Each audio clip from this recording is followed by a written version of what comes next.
हमारे साथ मौजूद है प्रसन्नजीत चक्रवर्ती, जिन्होंने आप इनके बारे में हम आपको थोड़ा सा बता देते हैं। ये जो प्रसन्न चक्रवर्ती जी हैं, इन्होंने प्रधानमंत्री को एक खत लिखा था जिसमें इन्होंने ये डिमांड की थी कि जो सुभाष चंद्र बोस हैं उनको भारत का प्रथम प्रधानमंत्री बनाया जाए, और इनकी मांग को मानते हुए नरेंद्र मोदी जो देश के प्रधानमंत्री हैं, लाल किले से ये अनाउंसमेंट किया था कि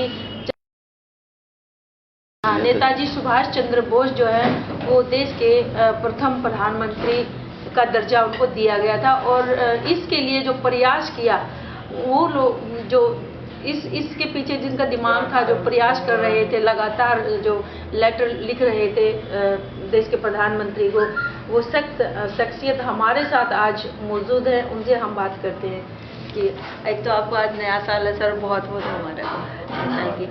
और चक्रवर्ती जी, हमें ये बताइए कि नेताजी सुभाष चंद्र बोस को देश का प्रथम प्रधानमंत्री बनाने के लिए आप बहुत प्रयास कर रहे, तो उसके बारे में हमें आप बताइए कि आप कब से प्रयासरत रहे थे। देखिए, अगर इतिहास में देखें तो जब हमारे देश स्वतंत्रता के लिए आंदोलन कर रहा था, देश ब्रिटिशों के गुलाम थे, उस समय एक बहुत बड़े शख्सियत के रूप में नेताजी सुभाष चंद्र बोस उभर के आए और कश्मीर से कन्याकुमारी कहीं पूरा भारत, जो अखंड भारत था उस समय, पूरे भारत में एक नया उमंग, नया जोश उन्होंने लोगों के मन में लाया और पूरे देश का नेतृत्व किया उन्होंने। और देश को आज़ाद कराने के लिए वो अपने व्यक्तिगत एक जो उद्योग होता है उससे पूरे देश में एक जुनून पैदा कर दिया। तो उनके ही प्रयास से 1943 के 21 अक्टूबर आप देखोगे कि सिंगापुर, जो यहाँ से बहुत दूर है, सिंगापुर में उन्होंने आज़ाद हिंद सरकार का गठन किया। और वो सरकार का जो राष्ट्रपति एवं प्रधानमंत्री, head of state and prime minister, वो दोनों ही नेताजी सुभाष चंद्र बोस बने। उनके साथ एक कैबिनेट भी शपथ लिया उस समय। उस सरकार का हेडक्वार्टर रहा, उस सरकार का एक 60,000 का एक आज़ाद हिंद फौज बना। उस सरकार ने पोस्टल स्टैंप और जो अपने मुद्राएं उसको प्रकाशित किया, बैंक स्थापन किया। उस सरकार ने कानून बनाया जनता के लिए। तो एक पूरा व्यवस्था, एक प्रोविजनल गवर्नमेंट, लेकिन उसका एक पूरा व्यवस्था उन्होंने बनाया हुआ। आपके दिमाग में ये आइडिया कैसे आया कि सुभाष चंद्र बोस? नहीं, वो ही मैं बता रहा हूँ। हाँ जी। तो वो जो सरकार था, उस सरकार, वो तो भारत का ही सरकार था, भारतीय जनता के लिए ही था, और वो अखंड भारत सरकार था। उस समय पाकिस्तान का जन्म नहीं हुआ था, बांग्लादेश का जन्म नहीं हुआ था, उस सब को मिला के एक ही देश था। तो अखंड भारत का सरकार, आज़ाद हिंद सरकार, और उस सरकार का मुखिया, राष्ट्रपति एवं प्रधानमंत्री दोनों ही नेताजी सुभाष चंद्र बोस था। तो इतना बड़ा जो इतिहास है, उस इतिहास को सामने लाना, देश की जनता के मन में एक जो राष्ट्र भाव, एक जो देश प्रेम के भाव, वो जगाने के लिए वो सबसे बड़ा एक घटना था। तो मेरे मन में बहुत पहले से ही ये उठता रहा, और मैं बचपन से ही मैं नेताजी के जो आदर्श, उनका जो सोच, उनका जो योगदान देश के लिए, उससे मैं प्रभावित रहा। मेरे माँ की वजह से, मेरे माँ बचपन में ही नेताजी के बारे में पुस्तक मुझे खरीद के देते थे, जन्मदिन में भेंट देते थे। तो बचपन से ही नेताजी के बारे में जानने का एक सौभाग्य मुझे प्राप्त हुआ। और आपको ये बता दूं कि जब मैं कॉलेज में पढ़ता था, तो अपने स्टेट में जो इंटर कॉलेज क्विज़ होता था, वो नेताजी के ऊपर, उस समय नेताजी का 5 सेंटेनरी चल रहा था। तो वो क्विज़ में पूरे प्रदेश में मैं फर्स्ट चैंपियन बना। तो मेरा इतना नेताजी से लगाव था। उसके बाद भी ये चलता रहा। तो मैं नेताजी को लेकर तो बहुत सालों से मैं काम कर रहा हूँ, लेकिन पिछले जुलाई के 2018 के जुलाई के 16 तारीख मैंने प्रधानमंत्री श्री नरेंद्र मोदी जी को एक पत्र लिखा, जिसमें मैंने नेताजी के जो कार्य है, श्रेष्ठ कार्य है, उसको रिकॉग्निशन देने का मांग किया। हाँ, जो आज़ाद हिंद सरकार, वो अखंड भारत की सरकार था, वो हमारा ही सरकार था ना।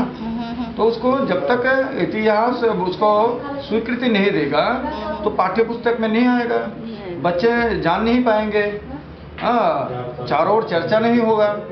तो मेरे दिमाग में ये आया कि नेताजी को लेकर जो जब भी कोई चर्चा होता है तो नेताजी का जो डेथ मिस्ट्री है कि नेताजी उस समय 1943 के 45 के 18 अगस्त उनका देहांत हुआ था या नहीं हुआ था, उस विषय के चारों ओर चक्कर लगाते रहे पूरे देश। तो मेरे दिमाग में ये आया, अरे नेताजी का मृत्यु हुआ या नहीं हुआ, इससे देश का क्या फायदा है? अगर देश की जनता यही उनका जो योगदान रहा उसके बारे में जान नहीं पाता है, तो सिर्फ उनकी मृत्यु रहस्य का उद्घाटन करने से देश को क्या फायदा है? तो मुझे लगा कि देश को जगाने के लिए, देश प्रेम की भावनाओं को विस्तार करने के लिए वो नेताजी को राष्ट्रीय जीवन में फिर से सबके सामने लाना है, ताकि सबके मन में एक उत्साह पैदा हो, सब जाने कि अरे हमारे पास भी ऐसा नेता था। हाँ, आज की जनरेशन को इतना पता नहीं है। वो अभी बहुत से ऐसे लोग हैं जिनको नेताजी के बारे में बोलता हूँ तो आश्चर्य हो जाता है, अरे क्या बोलते हैं भाई साहब, ऐसा भी था क्या?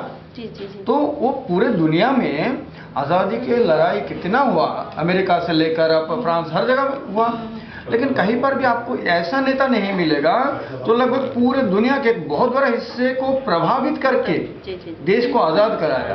तो वो नेताजी सुभाष चंद्र बोस ही एकमात्र व्यक्ति है जिनके कार्य से सिर्फ जापान नहीं, सिर्फ म्यांमार, सिंगापुर नहीं, वो जर्मनी बोले, चाइना बोले, इटाली बोले, रशिया बोले, अमेरिका बोले, ब्रिटेन बोले, कितने सारे देश प्रभावित हुआ। पूरे देश में आज के डेट में भी आपको ऐसा दूसरा नेता नहीं मिलेगा। तो इतना जो प्रभावशाली एक व्यक्ति जो अपने देश से बाहर निकल के इतने बड़े हिस्से को दुनिया का प्रभावित करके, तो वो भी वहाँ पर अपना सरकार बना के, वो सरकार भी ऐसा जैसे दलाई लामा का जो सरकार है तिब्बत का, ऐसा सरकार नहीं कि सिर्फ निमंत्रण इधर उधर घूम के भाषण देने वाला सरकार नहीं, वो पूरा सिस्टम वाला सरकार, वो सरकार बना के युद्ध करके वो मोइरांग तक आके वहाँ पर भी उसका दखल लेना, हाँ, भारत के भीतर प्रवेश करके अपना आज़ादी का झंडा फहराना, बहुत बड़ी बात है। इतना बड़ा इतिहास उन्होंने सृष्टि आपने किया। तो ये अंडमान निकोबार पे भी प्रधानमंत्री को ये भी लेटर लिखा था और उसको भी आपने शहीदी द्वीप बनवाया है, तो इसके पीछे भी आपका बड़ा योगदान है। एक्चुअली मैं उस जो पत्र लिखा था उसमें 9 बिंदु मैंने उल्लेख किया। तो कहाँ से आया था ये आइडिया आपके पास? नहीं, मेरा जो नेताजी को लेकर जो मेरे मन में जो भाव रहा, मेरा जो सोच विचार, वो वैसा ही था। वो ऐसा नहीं कि अचमका ऐसा आ गया।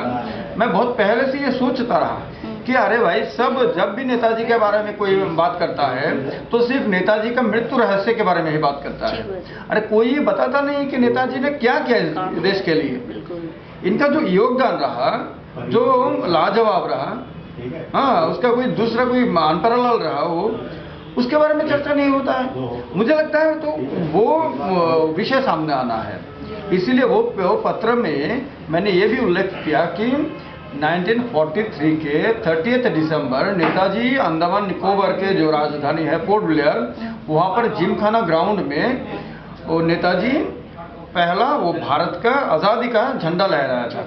हाँ, तो वो एक बहुत बड़ा घटना था। नेताजी अपने हाथों से भारत का आज़ादी का झंडा फहराया था। उस इतिहास को याद रखना, फिर से सामने लाना, वो भी ज़रूरी है। और उसके बाद उन्होंने अंडमान और निकोबार का नाम शहीद द्वीप और स्वराज द्वीप ये रखा, क्योंकि शहीदों का के बलिदानों से ही तो देश आज़ाद हुआ ना।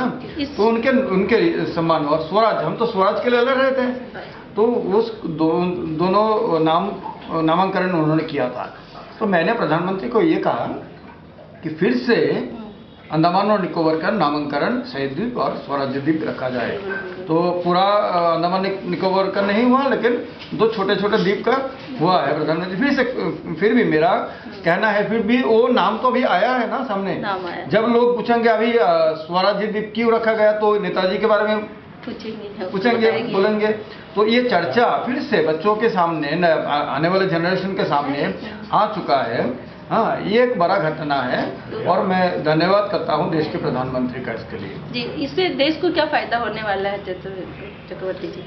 देखिए, कोई भी देश अपना जो आज़ादी का जो लड़ाई है, आंदोलन है, जो धरोहर है, हाँ, उसको अगर भूल जाता है, अपने जो आप सोचिए ना कि कोई मित्र आपका उपकार किया और कोई किसी ने आपका नुकसान किया, आप जो मित्र, जो आपका उपकार करने वाला जो व्यक्ति है, आप उसको भूल जाते हैं, और जो आपका दुश्मन है या आपका नुकसान पहुंचाए या आपको गलत तरीके से इस्तेमाल किया, आप उसको अपना बना लेते हैं।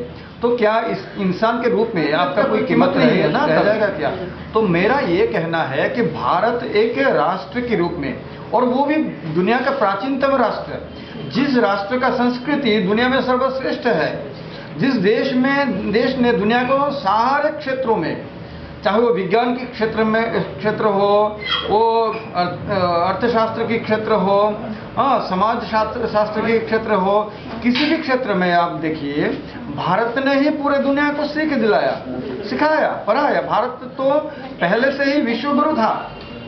भारत ने ही सारे क्षेत्रों में पूरे दुनिया को रास्ता दिखाया। वो जो देश है, वो देश दुर्भाग्य से बहुत सालों, हजारों साल तक विदेशों की गुलाम रहे। वो गुलामी से मुक्त करने के लिए इस देश को, जो श्रेष्ठ संतान इस देश का, उन्होंने अपना जीवन के सब कुछ, सारे सुखों को त्यागा, और ये देश एक राष्ट्र के रूप में उनको भूल जाता है। हाँ, तो ये तो एक तरह का मेरे हिसाब से ये लज्जा का विषय है, बहुत भयानक ये अपमान है। तो मुझे लगा कि नेताजी के माध्यम से ये सारे जो क्रांतिकारी नायक हैं, सिर्फ नेताजी तो एक प्रतीक बन चुका है, नेताजी से भारत का नहीं, पूरे विश्व का एक राष्ट्रवाद का प्रतीक बन चुका है। तो उस प्रतीक को सामने लाने के माध्यम से मेरा ये संदेश इस देश के प्रति है कि जितने सारे, जिन्होंने भी हमारे लिए अपना जीवन दिया है, उनको हम अभी तक भूले नहीं, उनके राह पर ही हम चलेंगे। उनके जो योगदान है उसको श्रद्धा से, सम्मान के साथ हम अभी भी याद करते हैं और अनंत काल तक करते रहेंगे।